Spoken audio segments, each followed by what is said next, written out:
She thrives. May speaker, when life feels heavy, find the strength in the middle of your struggle. The last time I actually saw you was at your mom homegoing service, and it's been some years. Yeah, that was in 2009, actually. Wow, wow. July, coming up on the anniversary pretty soon. Yeah, Yeah. yeah, it was actually during the summer.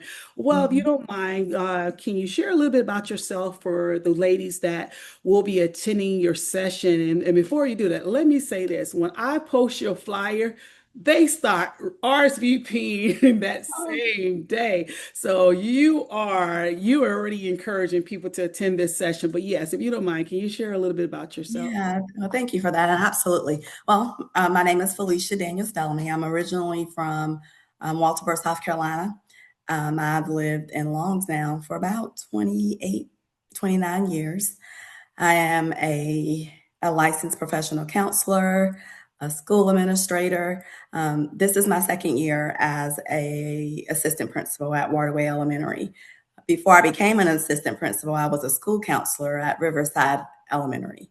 And I was there for about 13 years. I am also the owner of Inspire Counseling Services, LLC. And I also own a travel agency business that is called Felicia Destinations Unlimited.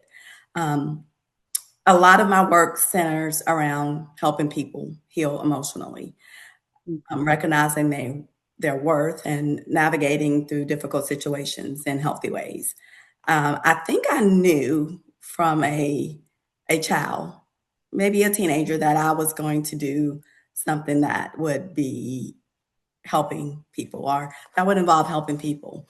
Um, and what inspired this passion honestly comes from both my professional experience, my personal life experiences.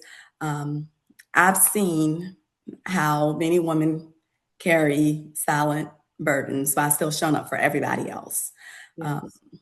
Many women, they're leading, they're parenting, caregiving, working, serving, you name it, and they're doing that while they're encouraging others and quietly struggling Yes. themselves. And so I understand grief, I understand emotional heaviness and what it feels like to keep functioning while hurting internally.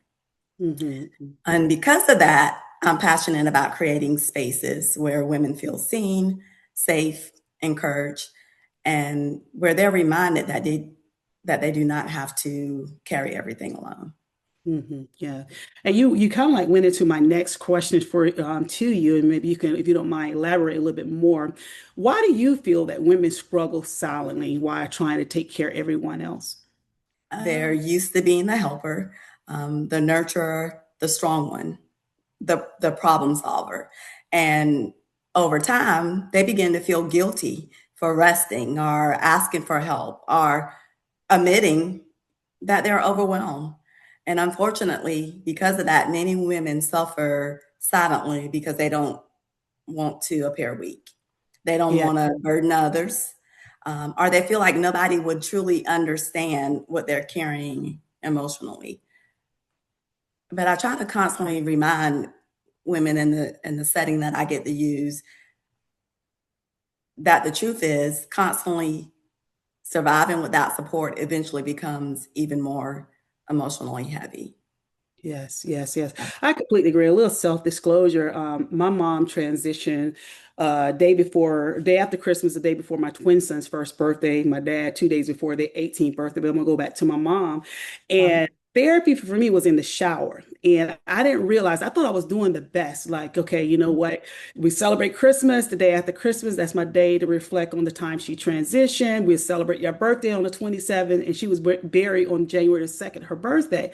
However, when they became teenagers, I didn't know they was affected. And here I assumed I was doing the best by going into the shower, making sure I, share with tears, reflect, or going in my closet to pray. But I didn't know they was affected throughout the years. So you absolutely, and this is why even in this profession now, I share with, even with patients, parenting while grieving is not good because the kids can pick it up. they do. Yes. And, we as parents are just as women, but definitely as parents, we try to shield our children from all of that. And Mhm. we try to be strong. I played that role when my mom passed away, when my dad passed away. I was in charge of taking care of all of those things. And so I had to be strong for my brothers, other family members. Um, and so it's tough. And you think you are hiding it from them, and they see it. They Mhm. see it, and then they internalize it, and then they act out in their own ways. Yeah. Yeah. And you speaking of, like I said, I do remember your mom homegoing service, and what I saw was a woman of strength that day with you. Like you was making sure everything went right as a celebration in honor of your mom.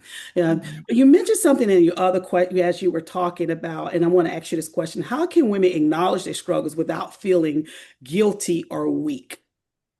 I think they have to it's accept what is happening, and understand that there is no weakness in struggling. There's no weakness in grieving. Um, you know, we learn, I believe, probably as a little girl, our little women, little girls, especially for me, I'm the oldest. And so I kind of like was the caretaker of my brothers. My mom struggled with a mental illness. And so a lot of responsibility kind of fell on me. And so I was strong as a child. And I felt like that's what I had to be like. But I think you learn that it is okay to be weak in those moments. Because when you're not, you're holding all of that in, and it comes out one way or the other. Um, Mhm. Sometimes it comes out in how you interact with your children. Sometimes it comes out in depression. Sometimes Mhm. it comes out in anxiety. And so, just accepting that things are going to happen, and it's okay to be strong in that, but also acknowledging it's also okay to be weak. Yes, yes. And also too, as you mentioned the word grief, so for some who may not experience like you and I have experienced with the loss of parents, but grief is the loss is something that you expected your life could have been, the loss of your home, the loss of relationship. I know a lot of adult parents are dealing with their adult children going Yeah, silent. So grief is just not where someone has transitioned, but whatever that loss that they're experiencing. you're absolutely right. I've done, you know, I I've done a grief series. God kind of dealt with me back in November or October, as we were going into Thanksgiving. You know, one of the things that I've been able to do through dealing with my own grief is, you know, encourage others. And I came up with a grief series where I talk about that exactly, that grief is just not death. Because for a long time, people felt like, okay, death, that's grief, but it's also losing a job, losing a relationship. Um, my youngest left to go to college. She was the baby, empty nesting. Um, those things are grief. And so we have to call them by name. And one of the things that I was able to do is do that through the grief series. I Mm. think it ended up being like 8 to 12 weeks, but it was really good, and it carried on into Christmas. Um, but just kind of naming that and letting people know that even retirement, um, all of those things kind of end up being grief in some shape, way, or form, because,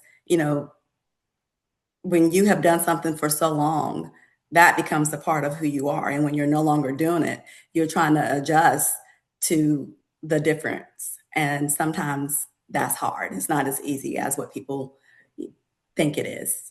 Yes, yes, especially as you say, becoming an empty nester. I Mhm. share with people, I lost my identity in raising my children. And so I had to regain my identity because it was always that thing, being a mother come first. But now I Yeah. try to encourage people, you could be a mother, but also taking care of yourself. And for some who are, you're married, but making sure you're not pouring from an empty cup. But that's definitely grief. I really did. I lost myself when my children went off to college. It was just like, oh my gosh, what to do now? Because I just made life about them. Yes, Yeah. that's a And great. that happens Yeah. more than you know. And relationships, um, that I could do a whole nother talk on that, whether it's a marriage that has ended or a relationship that you've been in for a long time and has ended. Those things cause grief because, there's something like a broken heart and, Mhm. people having to come back from that. And, um, you know, for some people, they find out who they are in those moments and they deal with the here and now, then, um, but not understanding what they were dealing with was actually grief makes it a little bit harder because you didn't have a name to call it. Mhm. You call it heartbreak or, suffering from a heart problem Mhm. when it's actually grief. Yes, yes, exactly. And even as you were mentioning about in regards to relationship, I think not just in romantic relationship, what do you Mhm. feel in regards to interpersonal or family relationship? Because some people have had to accept that maybe that relationship with their sibling or maybe with their parent or maybe with that family member would never be what they expected. So they have to now reposition that Yes, sibling or reposition whoever that loved one they love unconditionally, but knowing it's a toxic relationship. What do you feel about that? Do you feel that's grief as well? absolutely. Absolutely. And, for some people, they've been doing that for so long that, we've learned or we were taught early on in our years that blood is thicker than water. Mm. Um, And so what I've learned is that, sometimes it's the family that kind of take you through there as those young people Take you through. I love it. kind of, yeah, and you have to learn um, to put yourself first because as we've already discussed as women, we are automatically the nurturers. We are automatically the caregivers. We're the problem solver. And sometimes we overdo that. And family take advantage of you, Hmm. especially, when you have poured out and poured out and poured out. So yes, absolutely. And, being able to recognize that comes with grief when you Yeah. have to pull back from the people who you have loved unconditionally because you've now realizing, okay, wait a minute, this is not healthy. Or wait a minute, Hmm. this person is taking advantage. And yes, it is family, but in caring for yourself, you can't pour out of an empty cup, and Yes. you have to come first. Yes.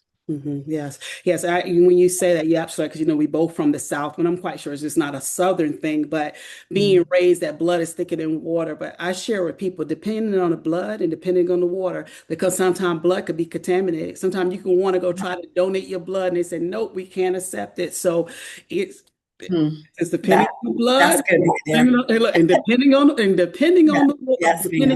depending on the water, as well as what about in your line of work? Have you experienced where some people are feeling the grief because they feel within the relationships it's not being reciprocated? They're giving more into friendships, and it's not being reciprocated, and now there's seem like okay, it's a one-sided relationship. Yeah, and those are the worst. Yeah. Um, they take so much out of you. I feel like for some people, especially for those people who love hard, um, you give chance after chance after chance, hoping, that the person changes, um, wishing that that person changes. And because you are given chance after chance after chance, it ends up, sometimes coming back to slap you in your face. Mhm. Um, so yeah, I feel like those one-sided relationships, you have to recognize them for what they are. Mhm. And, I believe in grace, because I have learned through my field of work that, people didn't just become the way they are just because. Some of them are dealing with their own trauma and they're only doing what it is that they have learned to do. When you're in an environment, you figure out really quick how to adapt in that environment. Um, and until you learn better, you can't do better. Hmm. And so that goes for the people who are on the other end as well, who are sitting back and allowing, those one-sided relationships are um, different one-sided personalities to take effect. You have to, even in that, put yourself first. You have to recognize it for what it is, acknowledge what it is, and begin to work on your heart. So because it's hard, Yes, it is. it's hard when you are um, a person who cares so deeply for other people. Um, Sometimes we get overwhelmed with just making sure that you're being supportive, that we lose ourselves, and that's not what God has intended for us to do. Yeah, and I'm glad you said it because you mentioned a word earlier when we were saying about sometimes feeling guilty. And one of the things for me that I share with people, especially when they get to a mid-age, where a person, even if maybe a romantic relationship, maybe family members, where they have been accustomed to you allowing this behavior. And so, yes, adults can have a little tantrum because now you're putting those boundaries in place to say, no, I can't no longer X, whatever that case may be. Yeah. So, what do you feel for the women who will attend having challenges setting those boundaries? Because now they decide Well, to put yourself first. Excuse me. Yes. yeah, well, I feel like, boundaries are so important. Um, Actually, it's at the heart of a lot of this, what we do, Mhm. when we're trying to repair and break these cycles that we've learned.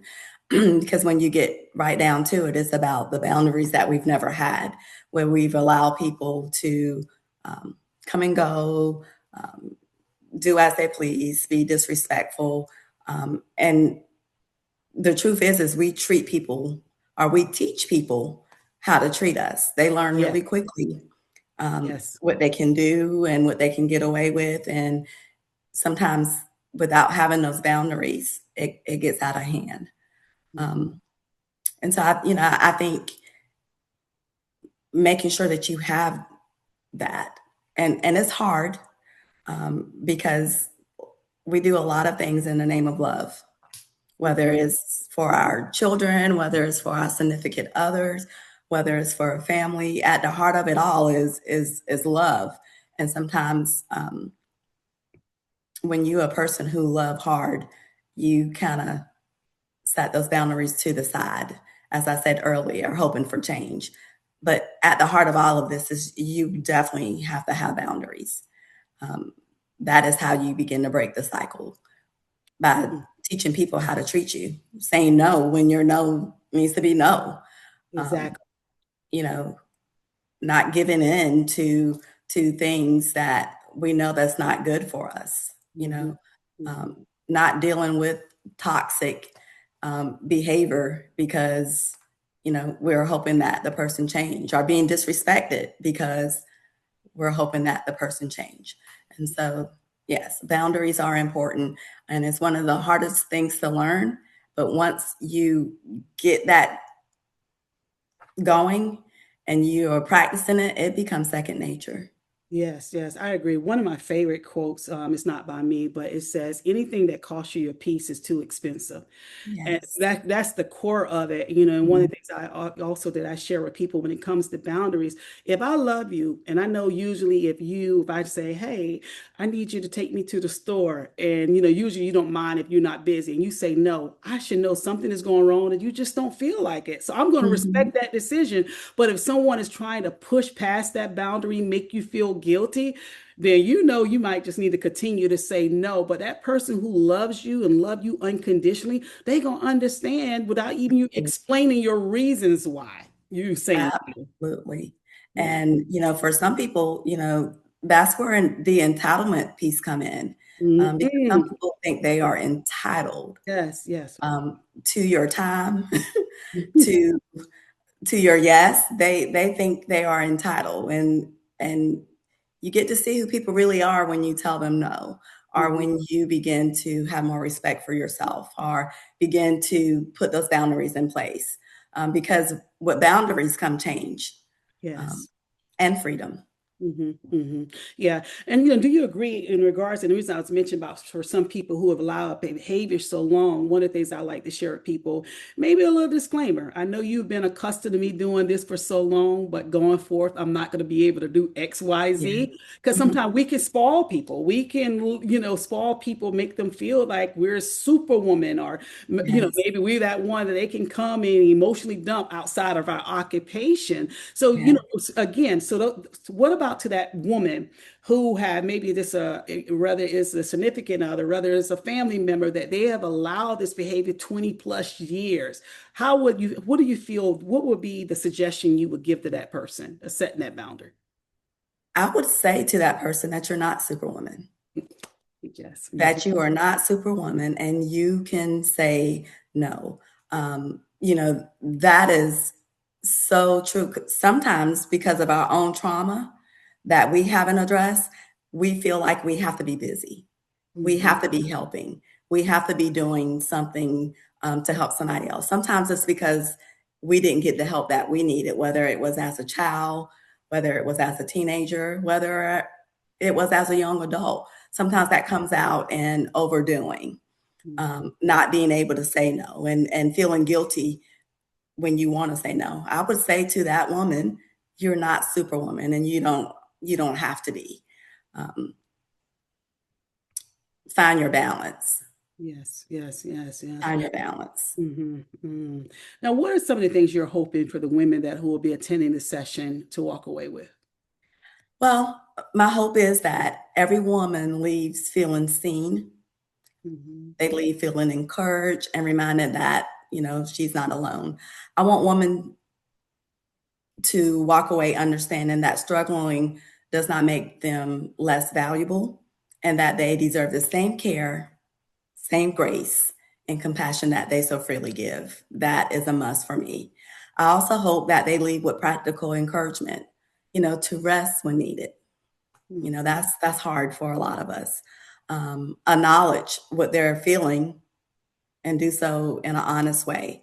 Lean into healthy support and stop carrying silent emotional weight alone because they Mhm. don't have to do it alone. More than anything, I want women to leave feeling hopeful, Yes. hopeful that healing is possible, hopeful that they can get through difficult seasons because there will be difficult seasons, Yeah. just like, I mean, seasons come and go. And Mm. those seasons, there will be some difficult ones. And so I want them to be hopeful and know that they can get through those difficult seasons and hopeful that even in the middle of the struggle, there's still purpose attached to their lives. I think Mhm. that is important too. Good. Good. That's really great. Yeah, 'cause especially when you're saying about what the struggle, one of the things I've heard this before, so these are not my words, but I've Mhm. found this in my life to be true. Either you're entering a storm, in a storm, or coming out of a storm. And sometimes with social media, it can make people feel when they're going through their own challenges that they're the only one going through something. But someone is going through something in their life. Might not be at the same time, but it's something is happening in someone's life. Yes. Yeah, and Right. I'm sorry. Go ahead. Uh-huh. No, and I wanted to go back to the question that you asked about, you know, what I say, definitely, that you're not superwoman, but I would also tell her that you're not failing because you feel tired emotionally. Hmm. There's some women who can't get out of the bed daily because they're depressed. I would say life becomes heavy, especially when you're carrying responsibilities, Yeah. disappointments, grief. That's a whole thing by itself, or emotional pain for a long time, and I would mostly want to encourage her to stop being so hard on herself. We Yes. are our hardest critics. We critique ourselves 10 times 10 times 10. And so I would encourage her to stop being so hard on herself and to give herself grace. Yes. The Yes. same grace that we so freely give to others. Mhm. And I would also remind her that she does not have to carry everything alone. That goes back to being strong and feeling like because you're so strong, you can't be weak. Hmm. there's support out here. Um, and, you know, boundaries matters, counseling Yes. matters. Mhm. It's important, and I know there's, a stigma for some people. I see more and more people now these days that are taking advantage of counseling, but prayer matters the most. Yes, yes, yes. And I guess it leads to why the birthing of your journal book, You Are Enough, guarding your heart while healing, growing, and becoming. Can you share a little bit about your journal, your journal book? Well, this is a new Okay. baby that is coming out. I'm working on it. Is in the works now. I'm excited about it. One of the things that I've been doing for as long as I can remember, you know, and encouraging myself, just encouraging others, and so I have all of this daily encouragement um, that has really gotten me through some tough times. And every time I feel like I'm going to stop making those posts, I get a message from somebody who just says, you know what, thank you for encouraging me. And so I said, what better way to keep this going than to put my thoughts in a book? Hmm. Um, and so that's where that is coming from. It's going to be a book of encouragement, but I love journaling questions, and um, I feel like journaling is an important piece of healing because you get to self reflect. They're your answers, and you get to look at yourself and put that down on paper. Um, and so I decided to come up with a book Hmm. that's going Yeah. to have all of that in there.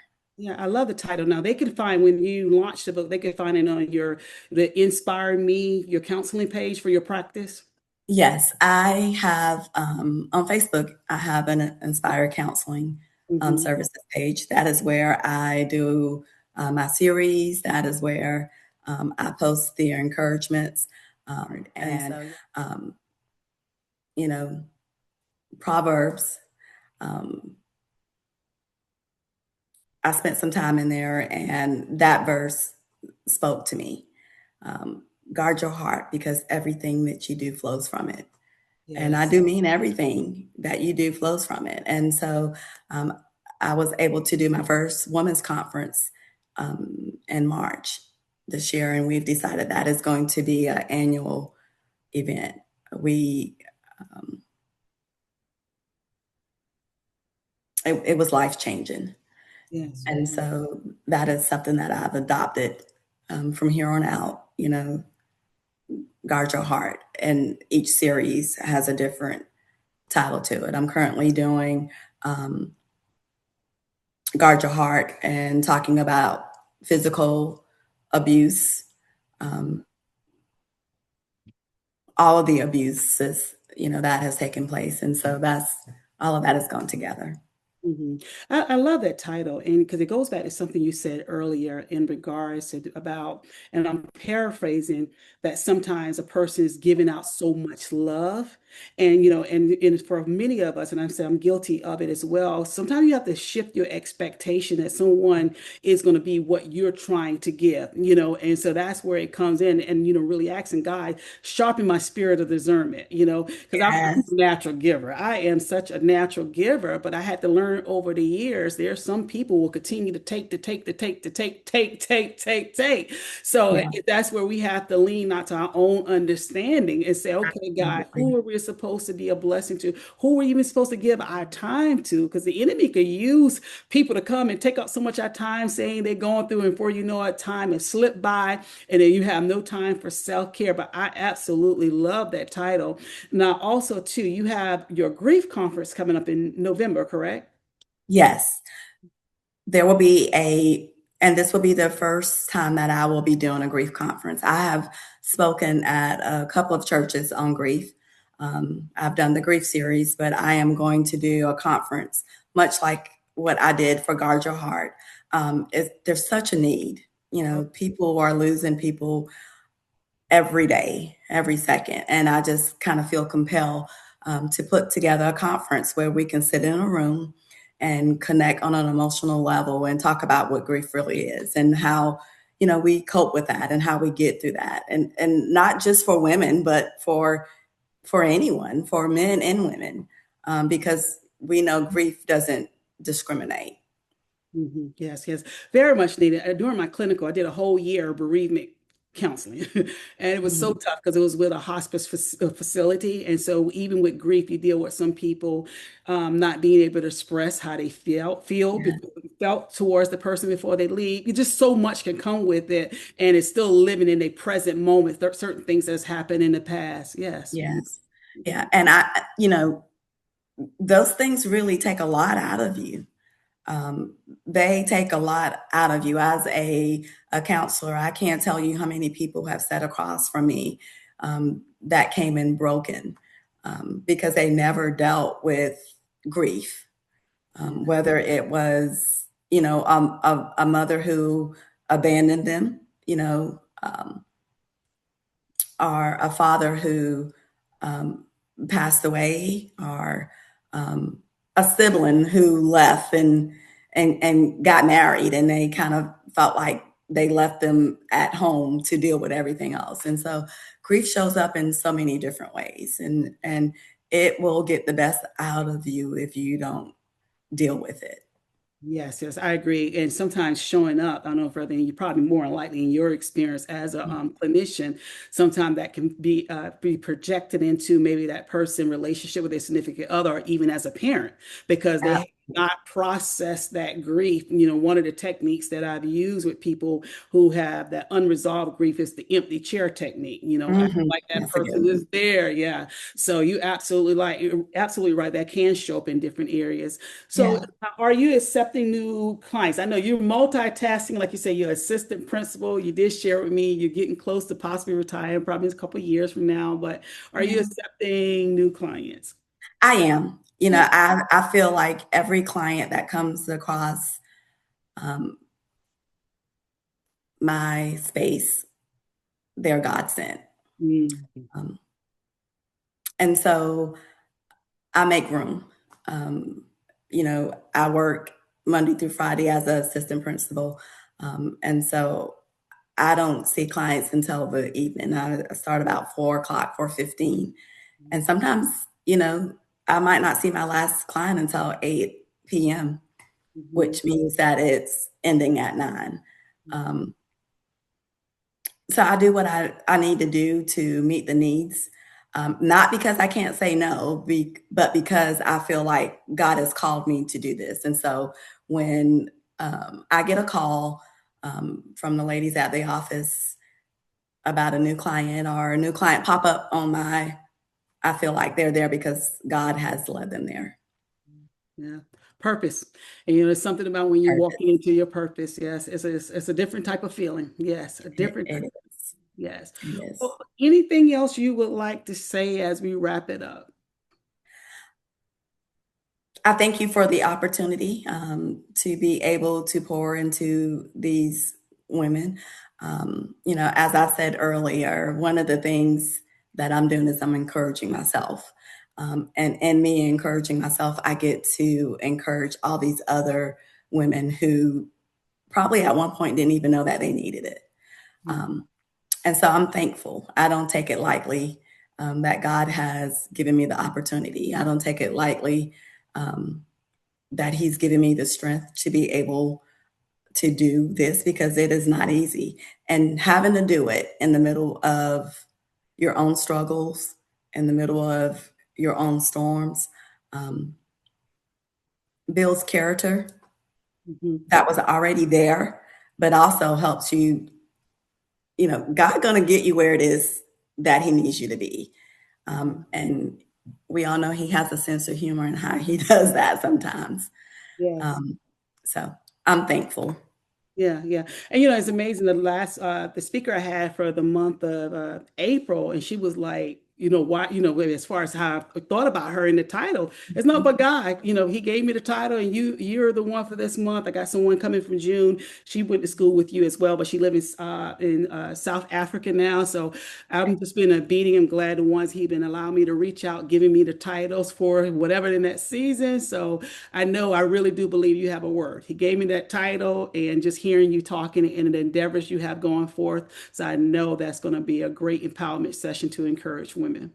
Yeah. Yeah. When you sent me the invite and I saw the title, I was like, really, God? This is what we're doing, and I call my best friend Carmina. She and I have been, Carmina, we've been Okay. Carmina Strong. We've been friends since elementary. I called her and I said, can you believe this? But it's the perfect title. And I know that God is in it because of the title. Yes, yes. And I mean, I'm not just saying this to say, and you're going to see when I send you the ones who have RSVP, within a matter of time, I posted your flyer. They started RSVP. South Carolina has begun to represent, and a few here in my area as well. But yes, so that just lets you know that you are doing a great work there in South Carolina. Yeah. Well, to God be the glory. Not in South Carolina. I can assume they just South Carolina. It could just be your connections as well in other states. Yeah, I didn't look at where they're corrected on that. Yeah, because you do have your social, and I'll put this at the end of this interview, all your links to your social media so people can follow you as well. I appreciate it. Thank you so much. Not a problem. Hold just a moment. Stop the recording.